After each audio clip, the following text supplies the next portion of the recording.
Hello everyone, welcome to VDSK learning platform.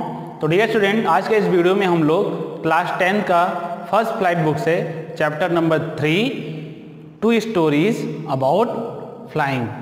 To stories about flying, जैसा कि इस chapter में दो स्टोरी दी गई है। तो पहला स्टोरी हम लोग पढ़ेंगे हिज फर्स्ट फ्लाइट। तो फर्स्ट स्टोरी है हिज फर्स्ट फ्लाइट, जिसको लिखा है लाइमो फ्लैरिटी ने। तो डियर स्टूडेंट, हम पहली स्टोरी शुरू करते हैं। ये स्टोरी एक सीगल नाम के बर्ड के बारे में है, जो कि एक पहाड़ पर रहता है और उसके पेरेंट्स उसको उड़ाना सिखाना चाहते हैं, लेकिन वो बहुत डरता है और उड़ता नहीं है, क्योंकि उसे डर है कि जब वह उड़ेगा तो उसके विंग्स उसको सपोर्ट नहीं करेंगे और वह गिर जाएगा नीचे। तो देखो, इस चैप्टर में उसके जो पेरेंट्स हैं उसको किस तरीके से इनकरेज करते हैं, किस तरीके से सपोर्ट करते हैं और फाइनली वो कैसे उड़ना सीखता है, इस चैप्टर में बताया गया है। तो हम लोग अब चैप्टर स्टार्ट करते हैं और समझते हैं। The young seagull was alone on his ledge. एक यंग सीगल था, वह एक लेज पर, लेज मीन्स एक पहाड़ी का किनारा होता है, वहाँ पर अकेले था। His two brothers and his sisters had already flown away the day before. एक दिन पहले उसके दो भाई और बहन एक दिन पहले ही वहाँ से जा चुके थे, यानी उड़ चुके थे। He had been afraid to fly with them. वह उनके साथ उड़ने में डर रहा था। उसको डर था कि वह अगर उनके साथ उड़ेगा तो वह उड़ नहीं पाएगा, वह गिर सकता है नीचे।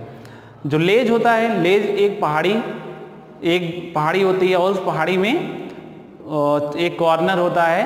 लेज पर, पहाड़ी पर छोटा कॉर्नर होता है जहाँ पर वह बैठा हुआ था। वह सोच रहा था अगर वह वहाँ से उड़ेगा तो वो नीचे गिर जाएगा, इस वजह से वो डर रहा था। Somehow when he had taken a little run forward to the brink of the ledge and attempt to flap his wings, he became afraid.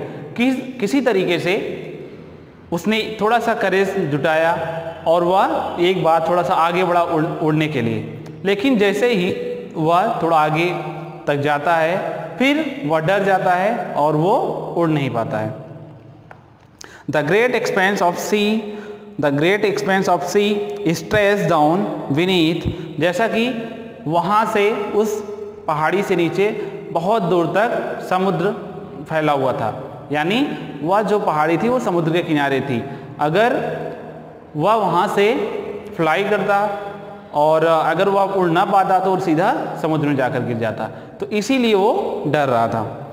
And it was such a long way down, meals down, और ये बहुत ही ज़्यादा नीचे गहरा था और बहुत दूर तक ये समुद्र फैला हुआ था।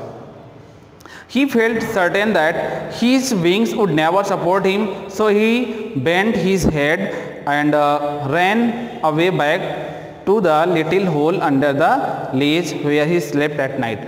जिसकी वजह से वो समुद्र बहुत दूर तक फैला हुआ था और बहुत गहरा था और वहाँ से पहाड़ी बहुत ऊंची थी, और ये देख करके उसके मन में डर आ जाता कि अगर वह उड़ने की कोशिश करेगा तो सर्टेनली वह नीचे गिर जाएगा और समुद्र में डूब जाएगा, जिसकी वजह से वह डर रहा था और फिर वापस लौट करके उसी जगह पर जाकर छिप जाता है, वहीं रुक जाता है और पूरी रात वहीं बैठा रहता है उसी लेज में।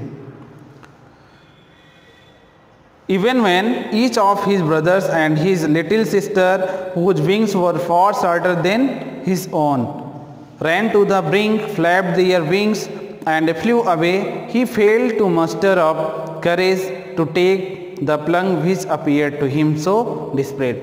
यहाँ तक कि अब राइटर बता रहे हैं कि यहाँ तक कि जो उसके छोटे भाई बहन थे, उनके विंग्स इनसे बहुत ज़्यादा छोटे थे, वो भी थोड़ा सा करेज जुटा करके उड़ने की कोशिश किए और उड़ लिए, वो उड़ने लगे।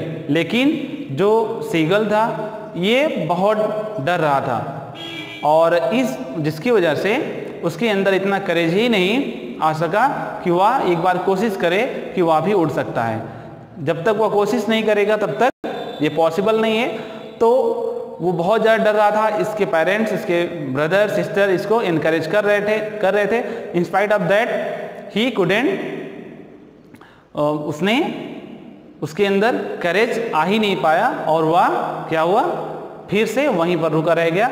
इवन वह वहाँ पर अकेला था, उसके भाई बहन सब उड़ गए थे, फिर भी वो अकेला ही वहाँ पर बैठा था।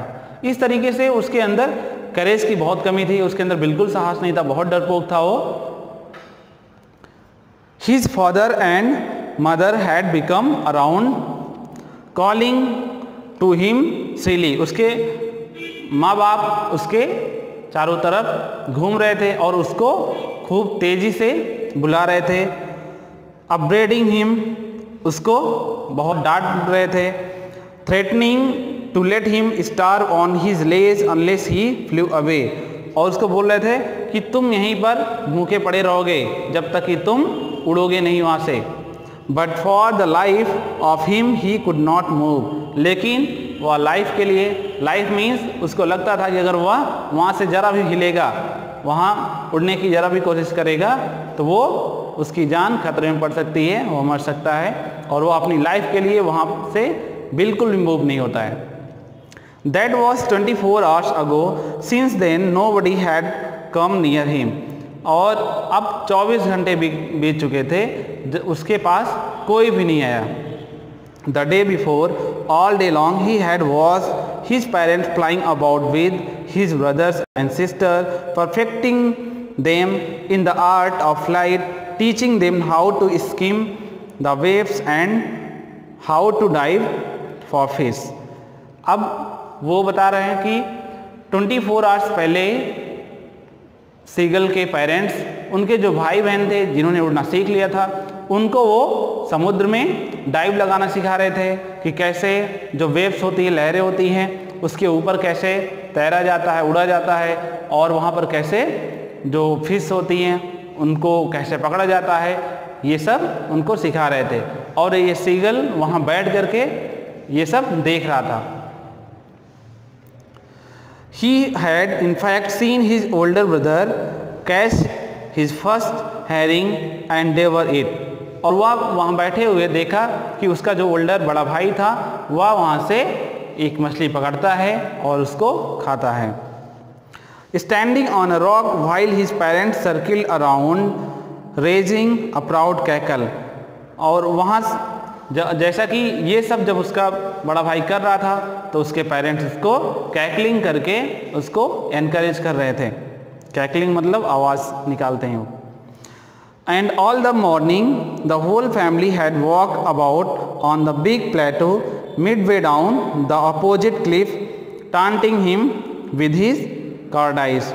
और पूरे दिन वॉक करने के, घूमने के बाद उसकी पूरी फैमिली उसके सामने वाले एक पहाड़ी पर, क्लिफ पर आती है और उसको वहाँ पर वो लोग बैठकर उसको टांट करते हैं, यानी बहुत ज़्यादा ताना मारते हैं, बहुत ज़्यादा नीचा दिखाते हैं कि तुम बहुत बड़े डरपोक हो। फिर भी वह कोशिश नहीं करता है, उसको लगता है कि वह गिर जाएगा, फिर भी वो कोशिश नहीं करता है। The sun was now ascending the sky, blazing on his rays that faced the south. The sun was now ascending the sky. अब जो सन था वो धीरे धीरे निकल रहा था, यानी मॉर्निंग हो रही थी, और मॉर्निंग के बाद अब सन जो है वो ऊपर बढ़ रहा था, यानी अब धीरे धीरे धूप तेज हो रही थी। Blazing on his rays that faced the south, और वह अपने उसी टेस पर बैठा हुआ था और अपना फेस साउथ की तरफ किया हुआ था, जिसके ऊपर धूप डायरेक्ट आकर पड़ रही थी। He felt the heat because he had not eaten since the previous nightfall. उसे भूख लग रही थी क्योंकि वो पिछले रात से ही कुछ खाना नहीं खाया हुआ था। He stepped slowly out to the brink of the ledge. वह धीरे धीरे लेज से धीरे धीरे बाहर आता है। And standing on the leg with the other leg hidden under the wings, और अपने एक पैर पर खड़ा हो जाता है और अपना एक पैर विंग्स में छुपा लेता है। He close one eye then the other, वह अपनी एक आँख को बंद कर लेता है, फिर दूसरी को, and pretended to be falling asleep, और ऐसे